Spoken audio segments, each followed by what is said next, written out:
Can you hear me? Can you hear? Okay. This sharing is just to let you know that we have did a review. We understand within bilingual service there is a few groups when we mention. So at least at the service level, we want to clarify and let you know what to expect and how we want to reorganize some of these groups moving forward. Okay. So let me just bring us through a couple of slides. Okay. Next slide. So the objective is so that after this sharing, that we all will understand the roles and objective for the different type of groupings and the key changes moving forward. Okay, next slide. It's a bit small, not sure you can see. So the first category is the live group. The POC is actually Joshua, who is a live group coordinator. And the purpose of the live group is basically comprises of members who self-initiate. They will commit to meet up on a regular basis to share life, to support and to be supported, and studying the Word of God together. And definitely the desire for bilingual service is that for every member at certain point in time, whenever you are ready, and if God's willing, that we are be part of a life group. Okay, so that is the life group purpose.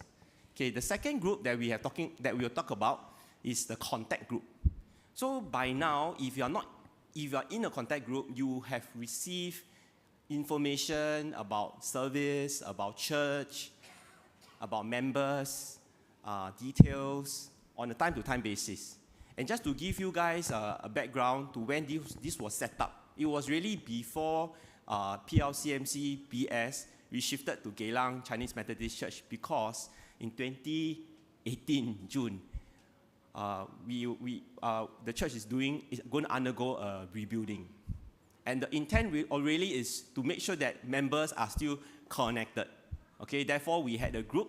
Then we decided to split us all into different WhatsApp groups, set it up based on your familiarity with one another, maybe on life stages. So you note that you are in a contact group, probably the people that you are more familiar with. That has been it. And you realize that we are still using this contact group today. In the next bullet point.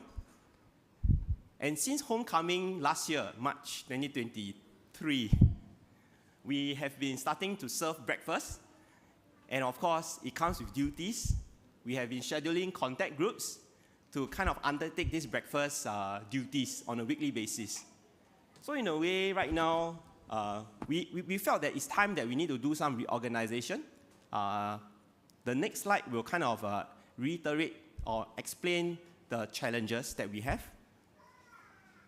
So on the left is the current situation, I would say, that best describes where we are. So if you have talking about the pink circle on the left, so that is like a contact group / breakfast group, which is interchangeably used. Then the green circle is live group. So today, right, the contact group, breakfast, and live group, right, in a way, there is very much overlap. And we find that moving forward as our members, as we grow, we want to do some housekeeping in updating the groupings. Sometimes we find challenge. We want to add a person into this contact group. Does it mean that the person that is being added is then needed or being expected to serve in breakfast ministry? Right? And then not all people in live group today, they are part of the breakfast serving because they might not be even in attending our church regularly. They may be attending churches from outside. So we do have certain exception. So moving forward, right, next, just click. We want to kind of make it officially delink the three groups. So what you can see is not a typo for contact group. Instead of contact groups, it's going to be one mass contact group.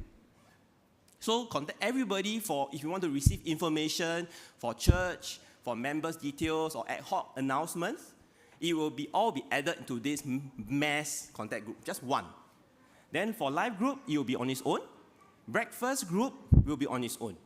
Okay? So meaning that you can see live group ministry as a ministry. Breakfast group, you'll be part of a breakfast ministry.